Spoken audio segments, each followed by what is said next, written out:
This is Jackie, and I am here with the merch daddy himself, Frank Fanelli. How are you doing today? I'm well. I'm eating for the first time. It's 2:30 because I've been really busy making sure that this fundraiser goes as planned. So I'm eating cereal out of a Solo cup because I'm a psychopath. But I also feel like anything goes, right? Like interviews without pants, interviews with cereal. Who gives a shit? Are you wearing pants? The world will never know. Fair with me as well. Fair. I've known you long enough to where I can say that and it's fine. It's no big deal. Yes, it's not sexual harassment at all. I've known you for plenty of time. Don't worry. This is not our first encounter. No.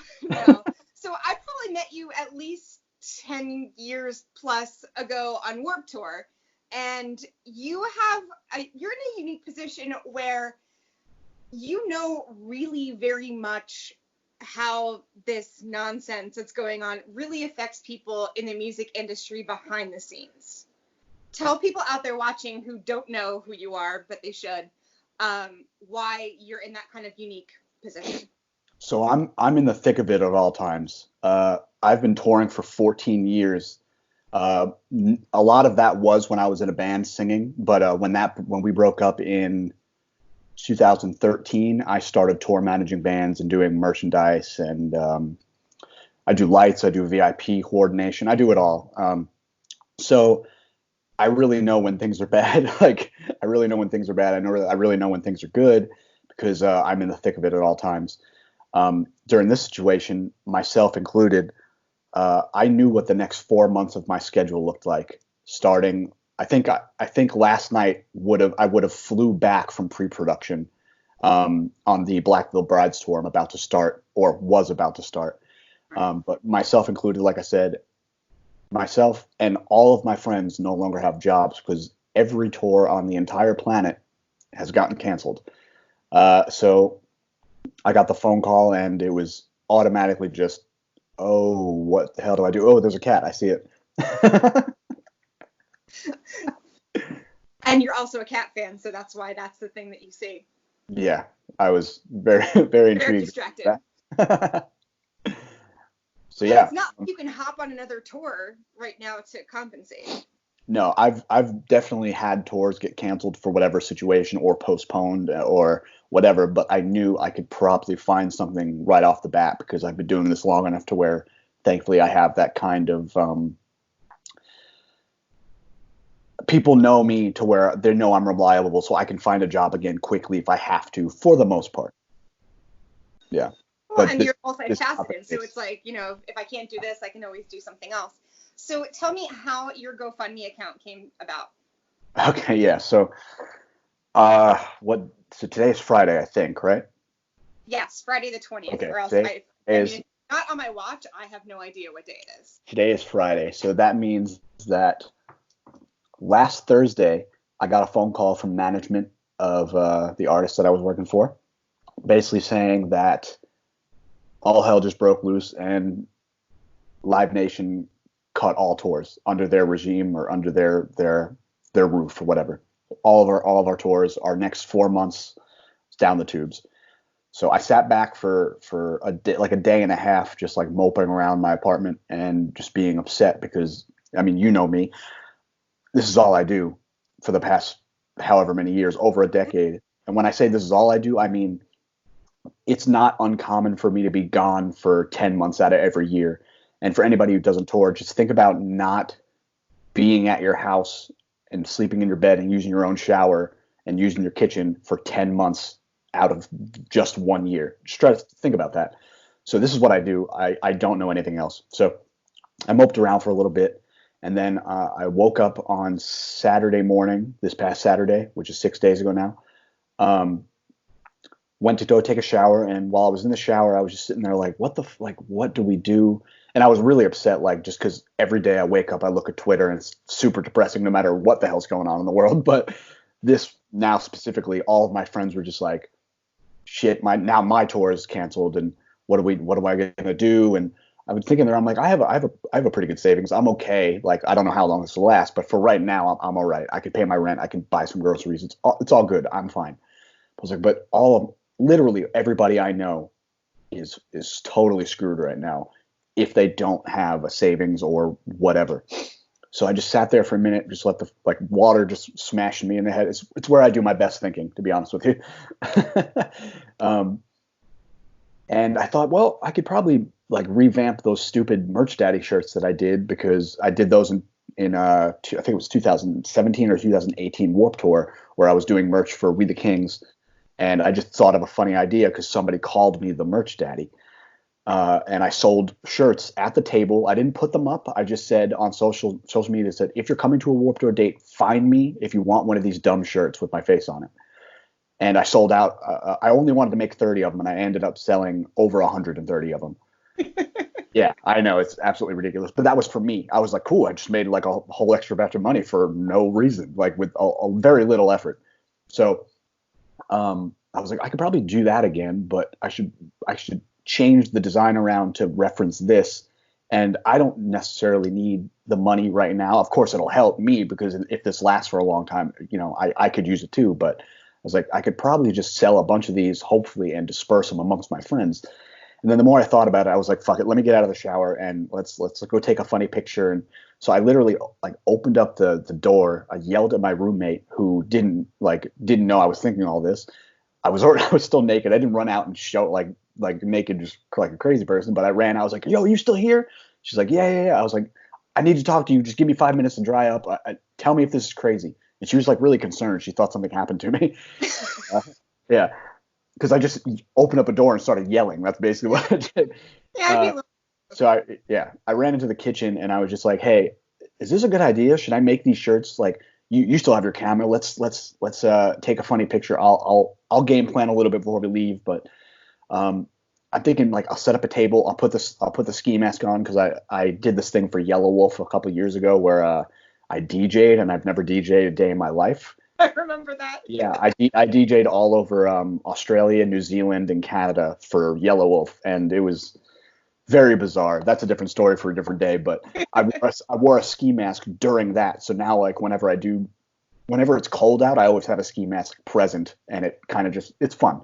Anyway, I was like, we'll put the ski mask on so it looks kind of black market and I'll sell household items like toilet paper and hand sanitizer and whatever for crazy prices, because everybody's trying to get them right now and nobody has it. So that'll be the picture. It'll be really funny, and maybe we'll put tour dates on the back. So I stood up. We did the photo. It came out absolutely hilarious. I did a really funny or not a funny. So I did a video kind of promoting what I wanted to do without telling anybody. I didn't tell anybody this yet, other than my roommate and my one friend who was going to help us kind of put this all together. And then I was like, well, let's put something on the back that has to do with this epidemic that's going on. And I thought, well, all our tours got canceled. Let's make it tour dates. And everybody knows that we're not able to go anywhere. So let's just put really obscure things on the back of the shirt that represents probably what the world is doing right now if they have nothing else going on. For example, everybody's watching Netflix. So one of the dates says, yes, Netflix, I'm still watching. And I have one that says fist fight roommate over dirty dishes, stuff like that. Just a lot of ridiculous situations. Pornhub, all of it. Yeah, one of those kinds. So if you donate $20 to our fund now, we're just going to give you one of the T-shirts. You could choose between two different ones. You'll get one. We have a form for you to fill out for when you do donate, so you can pick which one you want and all that fun stuff. But that was the story of how I got it started. It's ridiculous. I mean, the shower is a great place to get your thought. I mean, there's really no distractions. So I don't blame you. What happened? Because there was a time where maybe GoFundMe was just overstimulated or jealous of your success. What happened? Things were stalled. So I had a phone call yesterday, a podcast about the situation, and he tried to set me up to tell that story. And I was like, man, I don't know what you're talking. I don't know what you're talking about. And he's like, dude, GoFundMe shut you down. I was like, oh yeah. I was so upset about it. I'm not even joking. I was so upset because the first day we had it open, it was so successful, really quickly. that the second day was like a complete blur to me because I was so highest of highs straight to the lowest of lows. Like, holy shit, we just raised so much money for people and now it doesn't matter. All that buzz and everything just completely gone. So I got an email when I woke up on Tuesday morning, which is the second day of the fundraiser, the Nomad Fundraiser. And it basically just said, we have to review this. You'll get an answer in 24 hours. Just reply to this. And I was just like, oh my God. I was like, you've got to be kidding me. And at this very moment, I'm having hundreds of people texting me, tweeting at me, my Instagram, whatever. And emails were off the chain. It was ridiculous because everybody wanted help. Once they figured out I was going to try to help people, everybody wanted help, which I understand. That's not a problem. That's a good problem to have. Right. But at that same moment, people are like, oh yeah, it's great.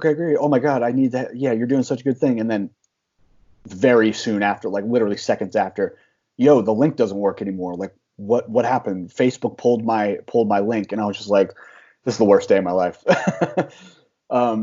So I myself and Tatiana is the person who's helping me run everything. Tatiana Danielle, she was they called her special ops at Warped Tour. Warped Tour, she was a part of their production team. So she was always in the offices with everybody. She did anything that was asked of her, basically. She wasn't like an intern. She worked for the company and just did everything. So she is my right-hand woman on this. She's one of my best friends, and she's done an insane job. Anyway, her and I were playing damage control on the second day like crazy, just trying to be like, yo, listen, we don't know yet. Just don't, we want people to share it, but like, you don't need to share it right now. We'll get back to you, whatever. We have to just wait for them to get their shit together or let us know whether or not we're either canned completely or it's going to go up again. And then I went to bed just, like completely defeated. All of my energy was gone for the whole day. I was so upset. Like hundreds of people tweeted at them, no reply. I emailed them like 5 or 6 times, no reply. And Kevin Lyman of Warped called me and kind of just gave me advice on the situation. And he's like, I don't know if I could do it. I don't know if I could do anything, but CC me on the email with the team. If they need to talk to somebody about it, I run a nonprofit. It's called Unite the United. We could potentially come to an agreement to where this is all good. And then I just woke up the next day. I did make the email, nothing extravagant. Kevin never replied to it or anything. Well, not that I know of. And I woke up the next day on Wednesday. Email said from GoFundMe, yeah, we reviewed it. Everything's fine. So fuck me, right? Yeah. Thanks, GoFundMe. No, I mean, it's, I see it from both sides. They want to make it legitimate. They want to make sure it's legitimate. I get it, but that I can imagine what kind of, yeah, that would really freak me out. So now I think I just saw one of your recent posts. You're up to like 16,000. 17,000. Okay. Yeah, See, Facebook algorithms need to fix themselves. Yeah, I don't know what happened, but in my heart, I want to think that it didn't affect us too much, but I'm sure it did. Thankfully, we're getting more quote unquote press about it now when the thing is actually working, like right. when the link is actually working. So that's cool. You hit me up. I did a couple podcasts and whatnot yesterday. Just, it's cool. It's really cool. I feel really relieved that it worked as well, if not better than I assumed it would, because everybody that I know almost on the planet either loves going to shows or literally works tours. This is all the people that I know on a personal level do something that you work for media teams or have a podcast or goes to shows or films or takes pictures if they don't actually tour. Like all of that those are the humans I know. So I figured it would do well enough to at least help some people, and so far it's been out of control. Excellent. How, other than donating to your link, which everyone needs to do, how else can people help? I think that, you can think of Taylor Swift, she's going to be fine, right? Yeah. But like the people behind Taylor Swift, the people who are building stages, who are selling merch, who are doing the things that we don't see or hear, those are the people that are going to be affected by this. So what else can music lovers do to help the people behind the scenes? See, that's a tough one because that's the whole reason I started this. Right. I don't know what actual government officials are doing because I'm sure they have their hands full with literally everything, like people having the virus themselves. That's a problem. I don't know. I know if for some reason you don't think mine's legit or whatever, which is fine. You don't know me personally. I'm doing my best to help out the people that I know and people that are asking me for help. But I know Music Cares has a program that can. Well, actually, I didn't read a whole lot of it because I've been so busy with mine. But I did see that they are trying to relieve some of the stresses of everyday life of people just like me in the same position who tour full time. Because obviously that's mostly what their company does is help us. And like the people like, I don't have health insurance. I'm one of those humans that could probably sign up for whatever they're doing. So I would recommend either going to them or going to us, but helping other, like, you know what I do? I do like last year when I was working for Andy Black, I did have a couple of his fans come up to me and just kind of ask how I got involved with the tours and whatever. And I would give them my advice. If you happen to go talk to somebody like that and they're not an asshole, I'm thankfully not an asshole. I was actually like, I was like, oh, that's really cool. That person doesn't have any idea who the fuck I am. And they wanted to ask me about how they got involved. Maybe if you do see something like that and you do strike up a conversation with somebody in a crew member or whatever, I don't know, buy them a gift card or something. And like, that's such a small thing. I'm not saying go do this for people like all the time. If you're feeling the need, you ask, how can we help? Hey, I'm never going to say no to something like that. That is really cool because we're not the ones with the fans. We just happen to work for the people that you love so much. And we're not looking for handouts from our band people. Like I'm not hitting up Andy being like, yo, donate to my shit, man. Like I work for but you. He should. I'm not, no. No, I'm just saying, like. Oh, sure. You can't make them. They have, somebody else can. yeah, they have their own issues, and their bills are way higher than ours because they have to hire. Well, we're not getting paid because tours aren't happening, and that's not their fault. Like I know how that works. We're not reliant on them when tours aren't happening. That's not my issue. But they have the fans to look out for them. We don't really have the people to look out for us. If you want to be nice, you can do something like that. I wouldn't take any drinks or food from people that I don't know because that's scary. But Walmart gift cards, Target gift cards, like Chipotle. I love Chipotle. God damn it, I love Chipotle. Chipotle gift cards. I've told you I'm eating cereal right now because I have not eaten today. I've literally done nothing but this, and I'm eating whatever. I'm almost done. But if you want to be nice, that could help. Other than that, I mean, look out for us. Just make sure we're all good. Say hello every once in a while. A lot of fans don't ever say hello. It's very. I'm not saying that's. I would probably be like, who the fuck is that? But not in a negative way. I'd just be like, oh, that was strange. But we're humans. We're people too. Yeah. We're not gonna bring ass backstage, but we will say hello back. That's important. So I know Live Nation isn't saying much, and I don't think they really can because, I mean, I'm a teacher and I don't know when the hell I'm going back to work, let alone entertainment. But do you have any sense of when things might return to some sort of sense of normal? Because I feel like the summer festivals are being postponed or canceled now, so we're like the calendar just keeps shifting. I know of festivals and things that aren't happening that the public doesn't know yet, and that's what scares me because they're out there. I'm not saying they're next week or 2 weeks from now. They're out there.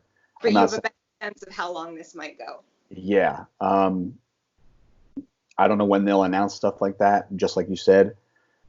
But it's not fun to think about because, like, unless some miracle happens where, like, some donor gets behind our fundraiser and, like, really kicks it up a notch, I'm ending this at the end of March, which is in 12 days, essentially, because I know that there's no way I'm going to keep it flowing so much over a long period of time to where it's really going to benefit. I think if we get it out of the way really quick, and maybe I think of something else to do, I like to help out. But right now, this is my forefront. I just don't know. I'm already bored. I'm not bored doing this. This is great. This is keeping me busy. But like in my brain, I know the second I'm done with this, it's like, what the fuck am I gonna do? Because I'm also scared to get a regular job. I have no problem going to work and like as a stock boy in a supermarket or whatever, but then you're putting yourself out there to potentially get this virus that's out there. So I'm not above working at a supermarket or being a janitor somewhere. I don't give a shit. It doesn't bother me. It's just I don't have the resources to not work for a really long time, then potentially get the virus and pay for all of my medical bills at the same time. That does not work for me. Well, and I think that that speaks to a lot of the uncertainty that so many of us, in the US and outside, are kind of experiencing. And I think it's making us realize, kind of the things that need to be fixed about a lot of different systems within this country. So I do hope that, I'm trying to be hopeful. It's just not super easy with all of this uncertainty. But where do you find Yep. hope? I find home knowing that when this does blow over, I'm gonna do a full world tour with my friends by my side with a really really cool crew that knows what the hell they're doing. And then I'll also find the hope in the fact that I just know that when we do release this money at the end of March and help out some friends, they're all going to get it and probably go to the supermarket and buy some groceries or pay their electric bill. Or some of my friends have children. They're going to pay their children. Sorry, buy food, buy food so they can feed their children. Things like that. I mean, other than that, I don't have anything. I just have my friends and my tours. That's all. Well, we'll try to stay hopeful that this does not last too much longer. So thank you for talking to me. I am definitely going to put links in the bottom of this video to reach your GoFundMe page, and keep in touch. Stay safe, stay sane, whatever we can do. I appreciate it so much. Thank you for talking to me. Have a good one.